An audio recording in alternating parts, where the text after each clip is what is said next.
Sa previous episode, ang bida nating si Hoban na palaging binubuli sa school at ginagawa pang katatawanan ng dalawang YouTuber, sinusunod niya ang utos ng mga ito para sa sarili nilang kapakanan at kung hindi susunod si Hoban sa utos nila ay tiyak na mabubugbog siya dito. Dahil sa natatakot si Hoban sa mga bully na ito, kaya wala siyang paraan para umalma at doon ay nalaman niya na mabilis lang pala kumikita ang mga YouTuber. Para sa kanya di makatarungan ang mundo dahil sa ang kinikita niya sa buong linggo na pagtatrabaho ay kikitain lang ng 30 minutes sa pagla-live sa YouTube.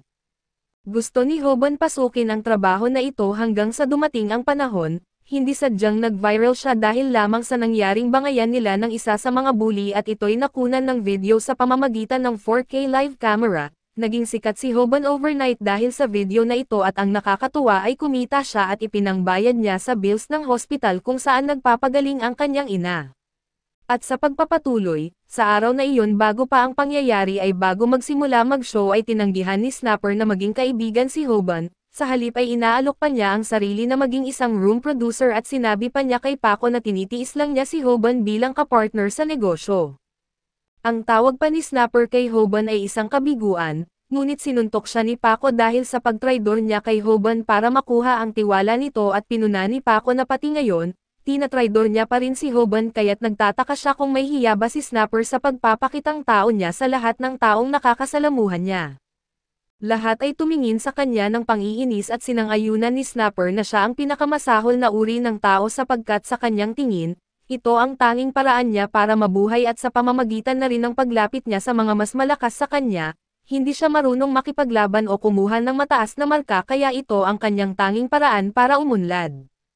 Wala ring kaibigan si Snapper na makatutulong sa kanya at nagumpisa na si Paco ng kanyang stream at ipinaliwanag ni Snapper na nagbabalik na ang channel ni Paco sa normal kahit na siya ay na-expose. Hindi nagtagal at tinanggap na siya muli ng lipunan at dahil sa bagong estilo ni Paco na sobrang astig, lalo pa siyang naging sikat at ngayon ay ipinagdiriwang niya ang pag-abot sa 900,000 subscribers. Ngunit patuloy pa rin ang pagbaba ng bilang ng subscribers dahil wala na si Hoban at walang bagong mga video ang inilalabas, sa kabutihang palad ay may ilang tapat na naghihintay sa kanyang pagbabalik ngunit hindi alam kung gaano katagal sila maghihintay. Sa sandaling iyon ay may naisip si Paco na plano para makakuha siya ng 1,000,000 subscribers, sinabihan niya si Snapper na kumbansihin si Hoban na bumalik sa paaralan, kinabukasan ay galit na galit si Snapper sa kanyang isip dahil sa tingin niya ito ang nakakadiring gawain ni Paco na ibinebenta lang ang kaibigan. Gayunpaman ay nag-alok si Paco na gawing cameraman ulit si Snapper kung magtagumpay ang kanilang plano na makakuha ng 1,000,000 subscribers. Pumayag si Snapper dito at pati na rin doon ay sinabi ni Snapper na hindi naman talaga kaibigan si Hoban mula pa noong una. Iniisip ni Snapper kung paano siya walang ibang pagpipilian kundi sumang-ayon dito dahil ito ang pagkakataon na kailangan niyang isakatuparan para mabuhay. Nagmadali si Snapper sa ospital at hinanap ang ina ni Hoban para sa kanilang tirahan.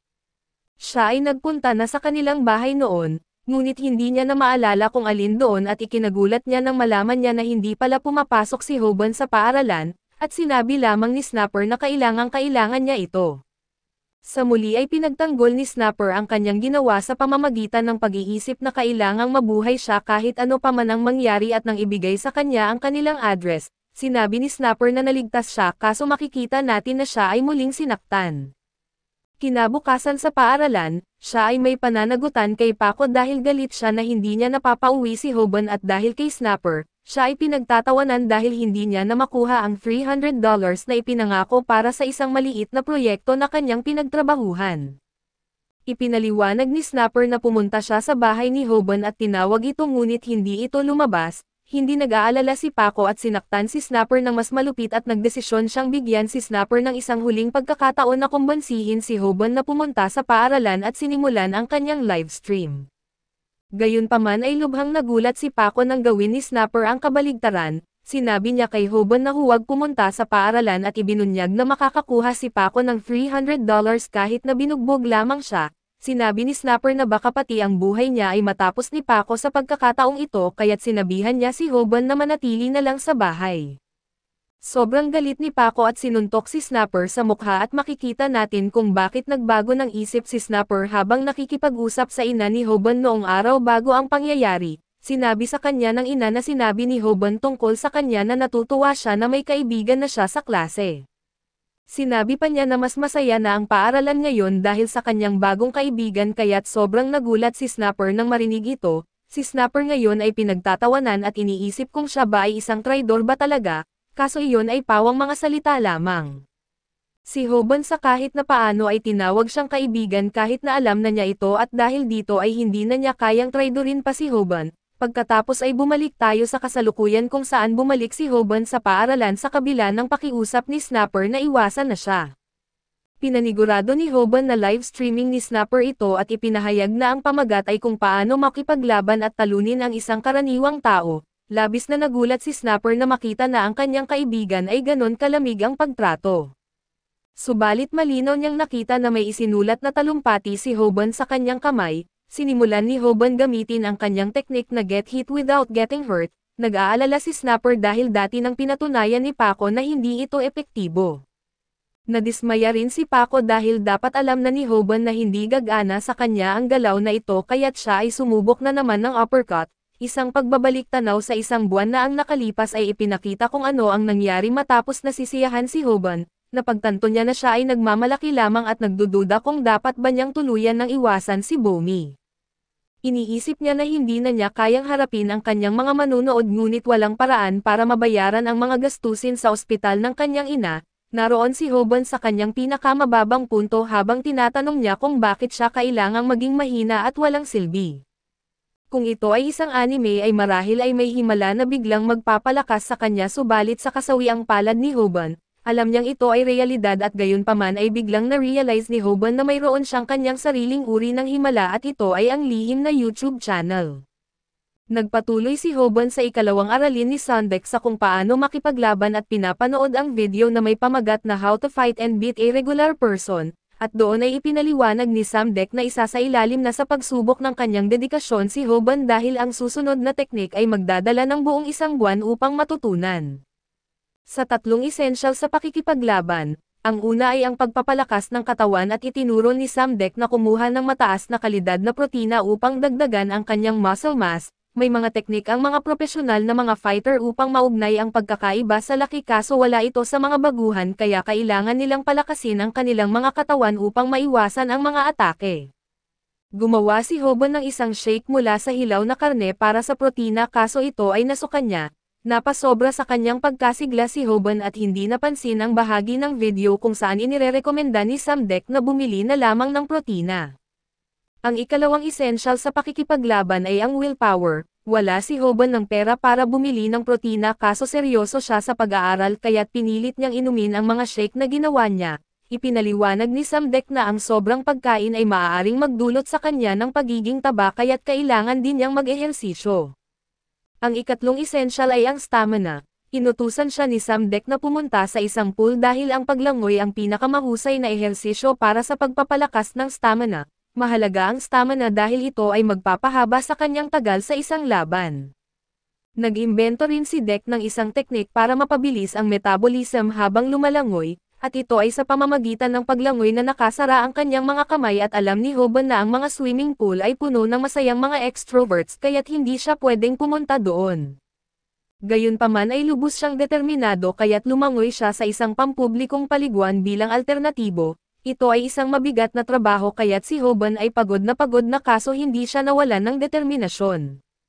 Gayunpaman, siya ay nabigla ng ibunyag ni Sandek ang mga dramatic na pagbabago sa kanyang lakas sa loob ng isang buwan at malamang hindi maaaring makuha ang lakas sa loob lamang ng isang buwan, ngunit ang itinuro niya ay isang magandang pundasyon at ang kailangan ng isang bagong manlalaban ay isang sandata na tinatawag na teknik.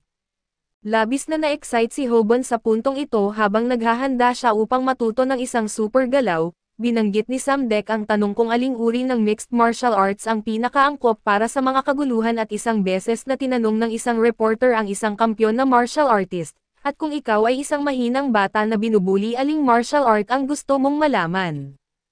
Ang sagot ng lalaking ito ay isang kasanayan lamang at hindi ito ang boxing. Lubos na na-excite si Hoban sa puntong ito habang ipinahayag ni Sandek na ipapakita niya ngayon ang lihim ng kampyon. Nagbigay si Sandek ng mga tagubilin kung paano magkaroon ng tamang posisyon na ang buong bigat ni Hoban ay nasa kanyang harapan, at ang lahat ng tensyon ay inilabas mula sa likod na paa.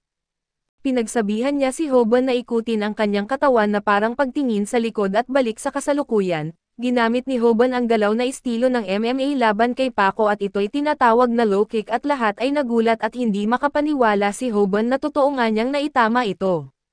Sinanay ni Sam Deck si Hoban sa low kick na ito ng 10,000 beses sa nakalipas na buwan. Pangako niya na sa kahit sino na seryoso dito ay makakakita sila ng resulta dahil ang masipag na pagtatrabaho ay hindi nagbibigay kabiguan.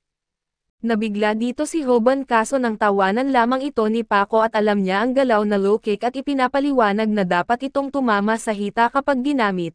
Gayunpaman ay nakita ni Snapper sa chat ang lumang lalaking tinatawag na Ding, at sinabi niya na tamang-tama ang pagtama ni Hoban.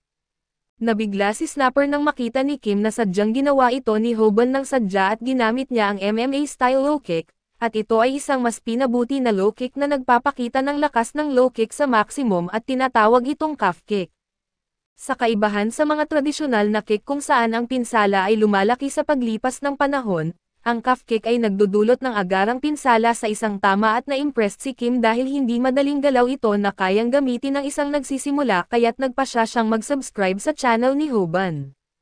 Ito ang galaw na inaakala niyang gagamitin ni Hoban sa susunod nilang pag-uusap. Itinuro din ni Sam Deck kay Hoban na ang pagtakbo ay isang mahalagang kasanayan lalo na kung mas malaki ang kalaban at alam ni Hoban na sisirain siya ni Paco kung mabigyan ito ng pagkakataon kaya't itinatagal niya ang distansya. Gayunpaman kapag nakakita siya ng pagkakataon ay ginagamit niya ang calf kick. Napapabilib ang lahat ng nanunood pati na ang nasa chat subalit nagtataka si Kim kung bakit hindi ginagawa ni Hoban ang susunod na galaw na malamang ay mayroong kakaiba sa kanya. Nabigla siya nang ma-realize ang isang bagay at sa sandaling iyon, napagtanto ni Paco na ang calf kick lang ang alam ni Hoban at napansin din ito ng lahat at hindi sila makapaniwala na sinubukan ni Hoban na labanan si Paco gamit lamang ang isang sipa. Ipinahayag ni Paco na hindi nagagana iyon at ipinaliwanag ni Sandeck sa kanyang video na bagaman ang calf kick ay napakahalaga kaso madaling ma-anticipate. Napakahirap ng pag-aaral ng dalawang galaw sa loob ng isang buwan, ngunit ipinaliwanag ni Sandeck na tinuruan niya ng isa pang galaw si Hoban sa panahon ng pagsasanay at nakakita si Paco ng isa pang calf kick na darating pero iniisip ni Hoban kung paanong siya ay hindi nakatulad ng dati. Tinuruan siya ni Sandeck na mahanap ang kanyang pagkakataon kapag nakatuon na ang kanyang kalaban sa sipa at nakatuon na ngayon si Paco sa susunod na sipa ni Hoban, ngunit ipinahayag ni Hoban na hindi na siya isang weak na gaya noon. Nangangamba si Snapper na susugurin siya ng ilang kaibigan ni Paco, pero sinabihan sila ni Snapper na umurong at nagsumpa siya na paparusahan niya sila kung sakaling mag-isip silang sasaktan ang kanyang kaibigan na si Hoban. Ngayon ay iniisip ni Snapper kung paano niya dapat protektahan si Hoban tulad ng tunay na kaibigan. Nagpasya si Snapper na kahit masaktan si Hoban ay masasaktan din siya at di niya alam na iniisip pala siyang kaibigan ni Hoban, ngunit dahil sa revelasyon ng ina ni Hoban ay alam na niya ang dapat gawin at nanggulat si Snapper sa takot ng mga bully sa kanya, subalit ito pala ay dahil kay Kim. Namangha si Kim sa kung gaano kagaling lumaban si Hoban, at makikita natin kung gaano ito namangha sa isang emosyonal na laban at alam ni Hoban na ito ang tamang sandali para sa isang bagay kaya't sinabihan niya ang lahat ng nanunood sa kanyang stream na huwag kalimutan na mag-subscribe at buksan ang mga notifications. Mula noong araw na iyon ay hindi na bumalik si Paco sa paaralan subalit sigurado si Hoban na hindi dahil natatakot na si Paco sa kanya. Hindi rin talaga niya iniisip na siya ang nagtalo kay Paco at iniisip niyang kahit pagod na pagod siya, ang kanyang nagawa lamang ay isang lucky punch. Ang totoong kinatatakutan ni Paco ay ang kanyang kasikatan ay bumaba ng husto, nalulugod si Hoban dahil ito ang tamang parusa para sa isang gago at mas nakakatuwa pa, mas mabilis pang lumalaki ang viral hit YouTube channel ni Hoban. Nakapasa na siya sa 15,000 subscribers kaya't ipinapangako niya sa kanila na magpapatuloy siyang magtrabaho ng mas matindi. Pagkatapos ay pumunta si Hoban upang bigyan ng regalo ang kanyang ina at nagpanggap na hindi ito masyadong mahal na regalo. Nabanggit ng kanyang ina na bumisita ang kanyang kaibigan ilang araw na ang nakalipas. Wala naman siyang ideya kung sino ito at makikita natin na narito si Snapper na may daladalang regalo. Paalala ng ina ni Hoban na ito ang kaibigan na sinasabi niyang nagbibigay sa kanya ng lakas kapag nasa paligid at ngayon ay naaalala na ni Hoban, ngunit ang kaibigang ito na sinasabi niya ay si Kim pala. Nalulula si Snapper na hindi pala siya ito sa buong panahon at kinonfronte niya si Hoban tungkol dito. Sa totoo lang ay naisip na ni Hoban si Snapper bilang tunay na kaibigan at nag-away sila subalit iniisip ni Hoban na kahit medyo suplado si Snapper, siya ay totoong mabait. Kaso dito muna matatapos ang ating recap. Salamat sa inyong panonood hanggang sa muli.